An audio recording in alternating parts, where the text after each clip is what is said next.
Hey ballers, welcome to the show. In this episode, we will be talking about this Harley-Davidson Sporster 72 and doing an owner's review.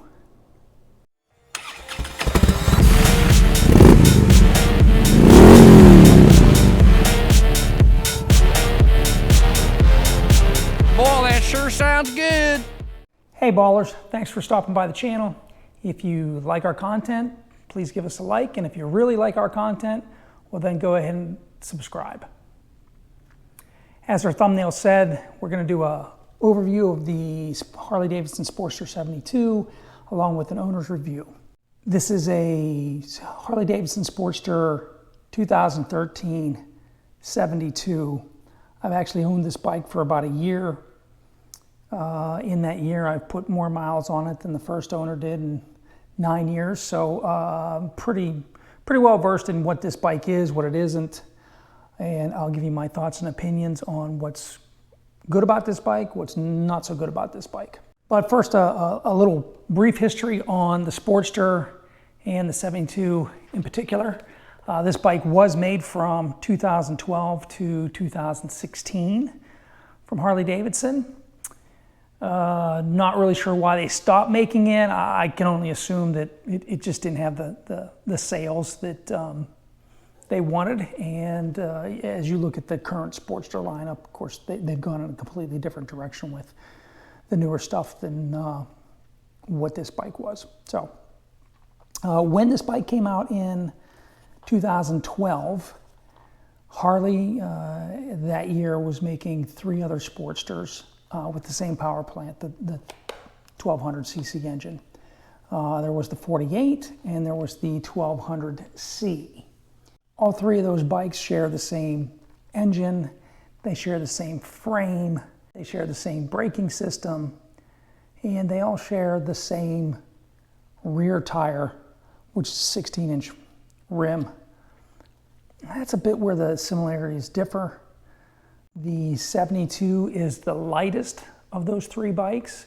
Its gross weight, or its weight, is 544 pounds, where the 1200 was 554 pounds, so about 10 pounds lighter. And then the 48 is 566 pounds. So about 22 pounds lighter than the 48. Not really sure how well that translates to a little quicker off the line. Don't really know, but also the 48 and the 72 share this 2.1 gallon peanut tank, where the 1200 had a 4.5 gallon tank. So quite a bit more of distance you could do on that bike. That being said, Harley-Davidson in this year, the 2013, came in 3 different colors: big blue pearl, which is what you're seeing here, chrome yellow pearl, and black denim. The actual Sportster 72 gets its name from Old Route 72 in East Los Angeles, better known as Whittier Boulevard. The 72 name has nothing to do with the year 1972. It's named after that old route because that is where the chopper movement, or the chopper look, got started in the 60s in that part of the country along that boulevard. So when Harley was coming out with another, Sportster version in 2012, something to give people a little thing different than the 48. The 48 has that post-World War II bobber, 50s, early 60s style. The 72 was a little bit more of, hey, let's make this look like a chopper. And the way that they did that is a couple things. One, this bike out of the factory has a lot of chrome on it. The only chrome that I've actually put on this bike, from what you see here, is the pipes, and the original pipes have a chrome cover on it, so I haven't really added anything to it, but I've swapped those pipes. So the chrome pipes, and the only other chrome I've added is probably the shocks in the back. I want to say that the original ones maybe chrome in the middle and black on the top or bottom, but that's it. Everything else you see on this bike is chrome, with the exception, of the hand grips. The hand grips and where the turn signal indicators and electronics are kept out of the factory, that's all black. So I did change that out. But you can see for the most part, this bike from the factory is chromed.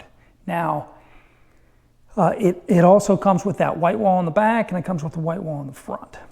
The front here is a 21-inch rim. Now that's different than the 48 and the 1200. Both of those have similar size rims on the front. They're both 16s. The 48s is a little bit wider, but it's the same 16-inch rim as what you have on the back. The 48 and the 72 share this spoke type rim, where the 72 is more of that iron solid rim. Now the 72, as I said, was made from 2012 to 2016. In 2014 and up, Harley changed out the electrical system on this bike, as well as they put ABS on it. And one other thing is they included progressive shocks on the back. The electrical system, what that did is it just allowed Harley's security system to be integrated onto the bike, as well as I said, it came with ABS. The ABS system has a slightly larger front disc on here by about 3 millimeters. So not significantly bigger, but again, it is ABS. And then of course, it had the adjustable progressive shocks in the back. I have since added those. That's the major difference between the 12 and 13 model and then 14, 15, 16 going forward. Other than that, the frame is still the same, the engine's still the same, all the specs as far as torque and whatnot, it's all the same. That's an overview of it. What I'd like to do is talk about the changes that I've made to this bike, and we'll also let's talk about some of the great things about this bike and some of the things that you just don't really like. And then at the end of the video here, I'll go ahead and start this up, because these Bassani pipes that are on here, they're Bassani Pro Streets, they really make the bike sound good. I will tell you that this bike from the factory is incredibly loud. You would not think that the pipes that come on this bike are stock. They're probably louder than what these Bassanis are, but these Bassanis just have a better sound to them than what comes stock-wise. But other than that, the stock pipes were very loud on this bike. Things, if you're watching this video and you're thinking about a 72 or you own a 72, one of the biggest things about it is the peanut tank. You've probably watched enough videos, if you're looking for a 72, where they say you never pass up a gas station. And I'll just tell you that is true. You don't pass up a gas station on this bike if you're gonna ride any significant distance. And everybody that has one of these knows, well, you don't pass up a gas station. So that 2.1 gallon tank gets probably somewhere around 70 miles to a tank. The light kicks on that says you're getting low fuel right about 50 miles on this bike, at least for me. And per the manual, it says that I should have about 1/3 of the tank left, which really translates to about 20 miles. I can tell you that when the light comes on and I go ahead and pull over and fill it up, I'm putting right around 1 gallon and 1.2 gallons into it. So it's probably has about 3/4 of a gallon still left in it. But I've never really pushed it far enough, other than maybe up to about 60 miles before I've put some fuel in it. That's the reason that this bike is really just a bar hopper. It's not a bike that you're gonna get on the highway and you're gonna ride 150, 200 miles and then stop for gas.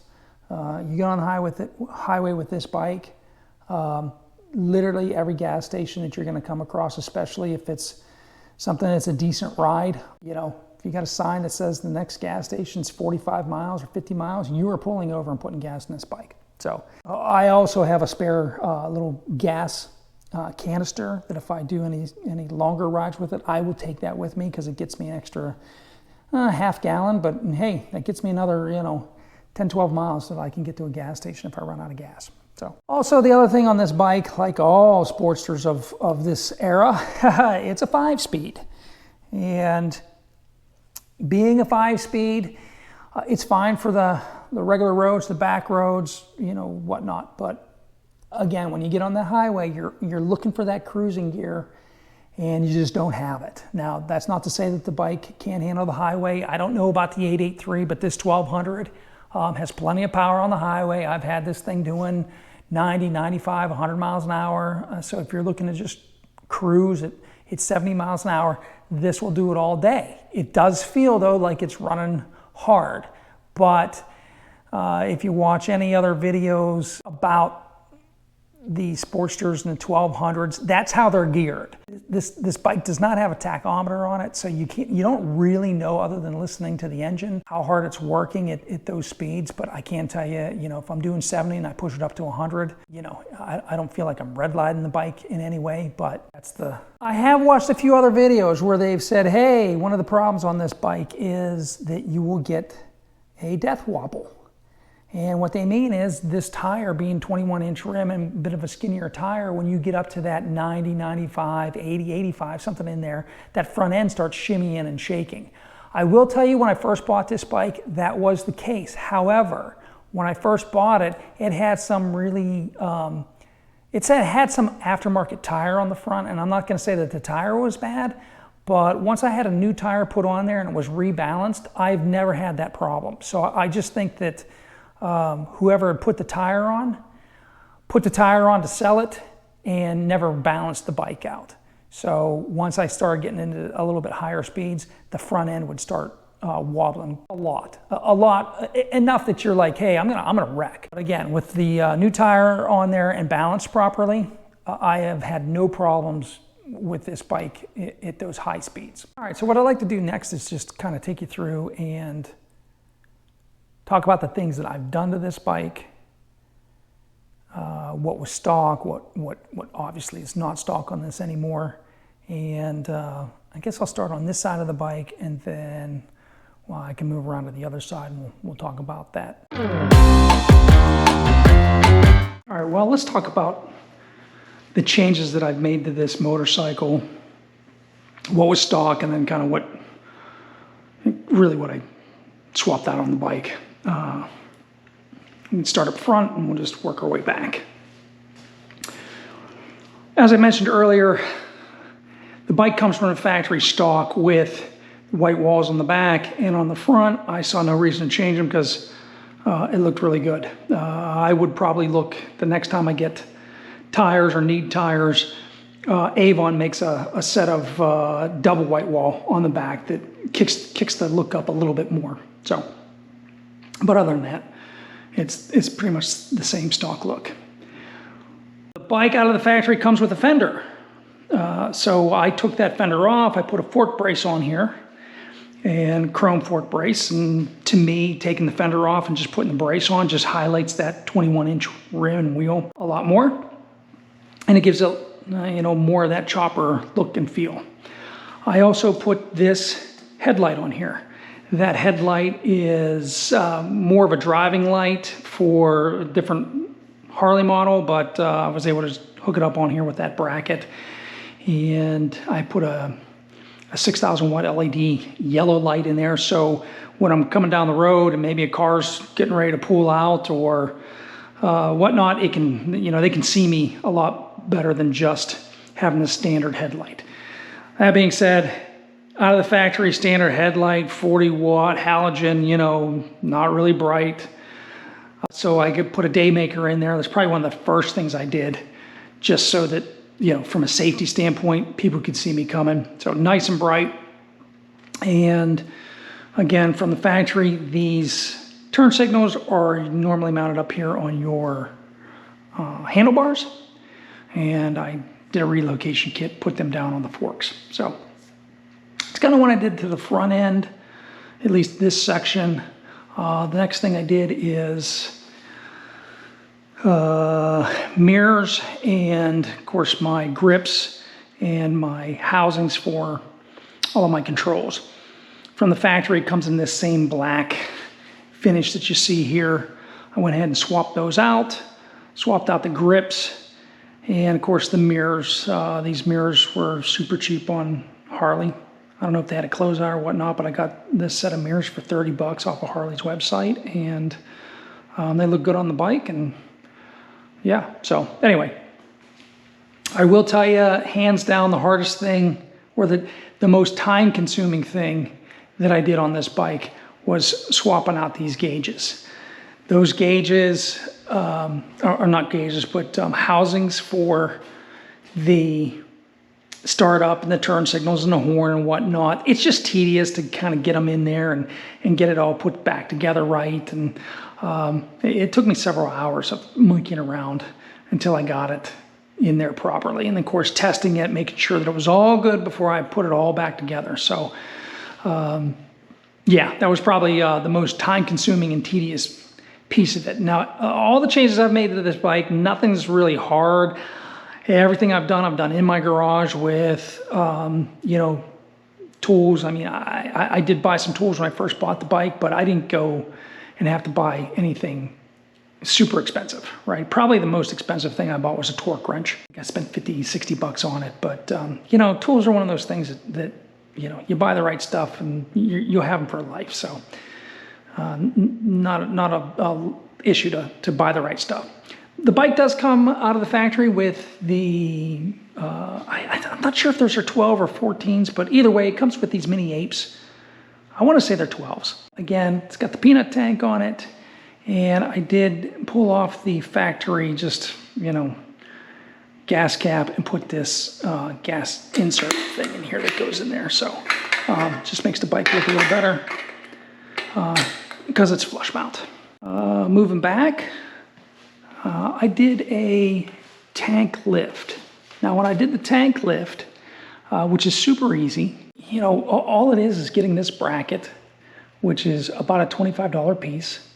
And you're going to loosen up this bolt and essentially just prop the tank up. Now, I ended up doing the tank lift twice because the first time I did it, I did exactly what I just told you. You're going to just prop the tank up and then you wrap all your wires up under here. And I set it back down and I just did not like the look. So the next time I did it, you know, a couple weeks later, I essentially had the same hardware and everything. I took the tank all the way off. It's real easy to take the tank off. I don't know if you can see it or not, but you know, I got my gas line here. That's just a nipple that is on there. When you pull it off, you only lose a couple drops of gasoline coming out of there. And of course, once you take this bolt and that bolt off, you can pick this tank right up and move it off to the side. There's an air hose that runs down through here, comes out with it. And then of course, there's just a little electronic connector that runs down here as well. You just disconnect it and that's it. And that electronics runs the fuel pump and of course the sensors for how much gas you have in there. And yeah, that was it. So it was really easy to do. And then I wrapped the stuff up right and it looked a lot better. When I did that, I did the coil relocate and the starter relocate. This is normally over on that side. So I relocated all that. And the only thing I'd say is when I did the coil relocate, one of your spark plug wires, because this is the original coil, one of those wires is not long enough now to reach over, and it's this one. So this is my original, but this guy was not long enough. So I had to go and buy basically a set of longer plugs, and one of them still sitting in a drawer over there. This one's, you know, long enough. So did that. And of course, once that was done, of course, that lifts, you know, the tank lift picks all that up. You get the wires out of here, and now you can see these chrome heads, which again, out of the factory, is the reason that I bought this bike. It's got a lot of chrome on it. You know, it's a head turner.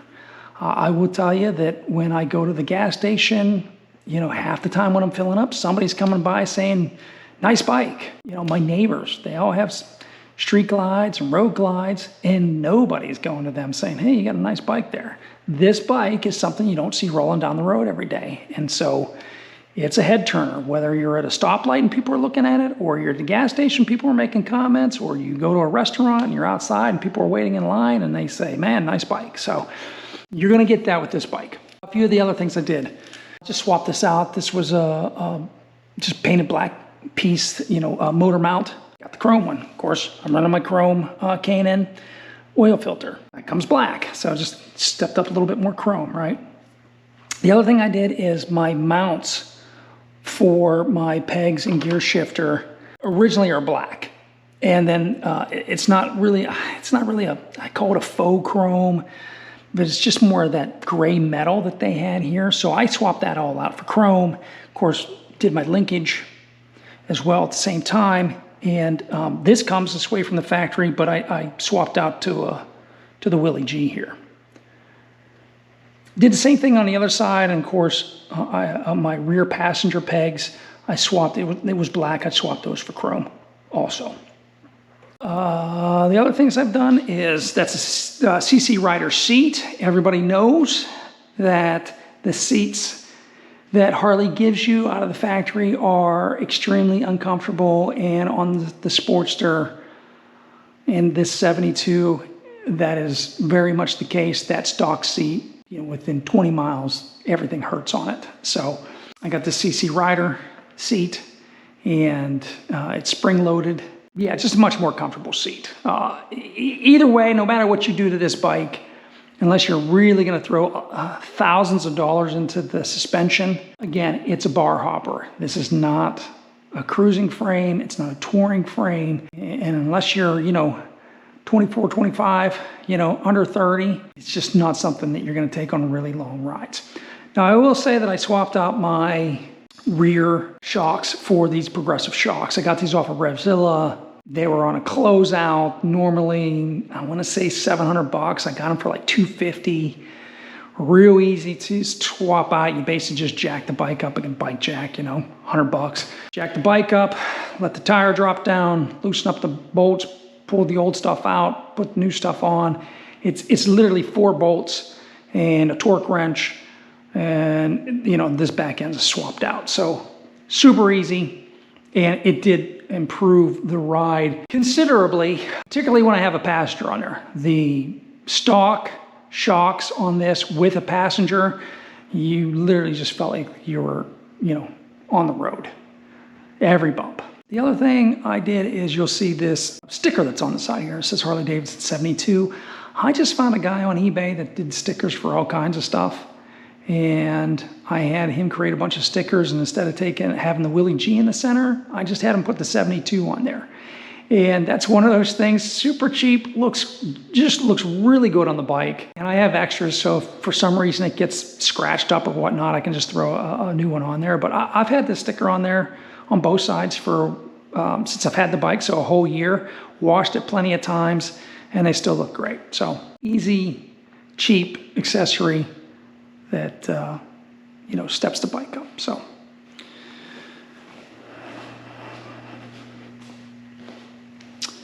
If I come to this side, you'll see that I swapped out the pipes. So the bike has a full stage 1 in it, which everybody knows is pipes, high flow air filter, and I have a Vance & Hines fuel pack in here. The stock pipes sounded great, as I said earlier in the video, very loud. These pipes are just as loud, but they just have a smoother finish to it. The bike does pop and has a lot of decel pop until it gets warmed up. And I'll start it up here for you at the end of the video, so you can hear these pipes, because they're loud, they sound great, they look great on the bike if you ask me. I will tell you though, when I swapped out the pipes, a couple of lessons that I learned. First, I put brake free on the head bolts so that when I went to go ahead and swap out the pipes, I didn't snap a bolt trying to get the hold. And it worked great. I put the brake free on there, let it sit for about 24 hours, came out the next day, and the nuts turned right off. The mistake I made is I didn't clean the bolts off, or I didn't clean it off properly. And so when I put the bolts back on and I put my Loctite, the Loctite never set properly. About 2 weeks into the swap out and riding, my back pipe blew off the side because the bolts just vibrated right off. And luckily I was only about a mile from the house, so I was able to just ride it home and limp it home, coast it where I could, basically got it into the garage, and at that point I had to take both pipes off, clean the threads off, soap and water, degreaser, and let it dry up. And once I did that, then I went ahead and put the bolts back on with the Loctite, and I have had no issues since then. So, word of advice, you know, swap your pipes, make sure you clean off your threads, make sure they're dry and oil-free before you put them back on. So, of course, my high flow air filter there, I took the cover, I scratched that cover up and with emery sanding paper, and then I spray painted it to match this big blue pearl gas tank.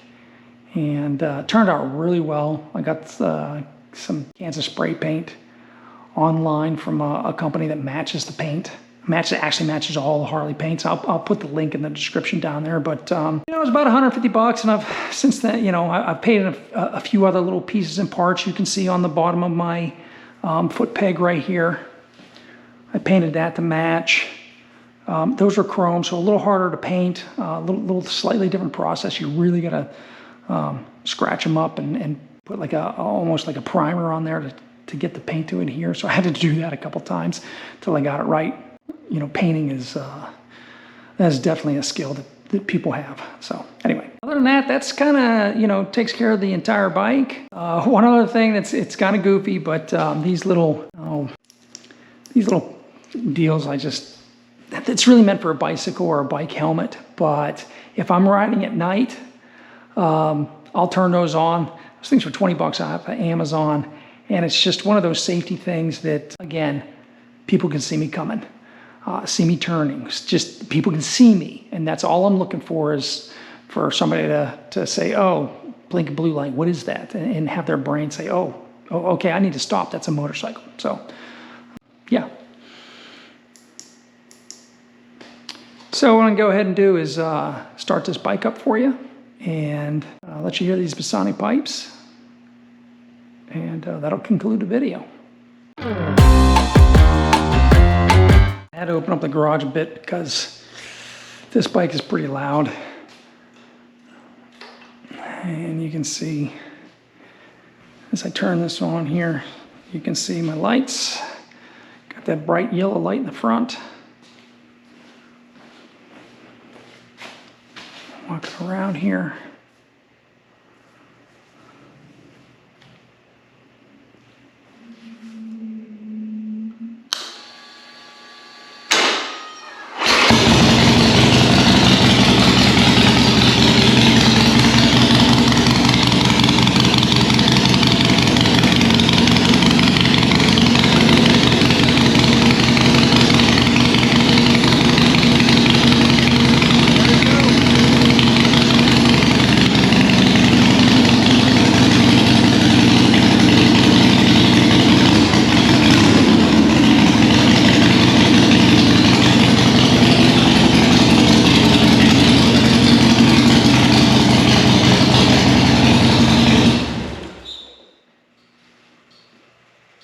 All right, ballers, thanks for watching. And again, if you like our content, give us a like. And if you really like our content, go ahead and subscribe.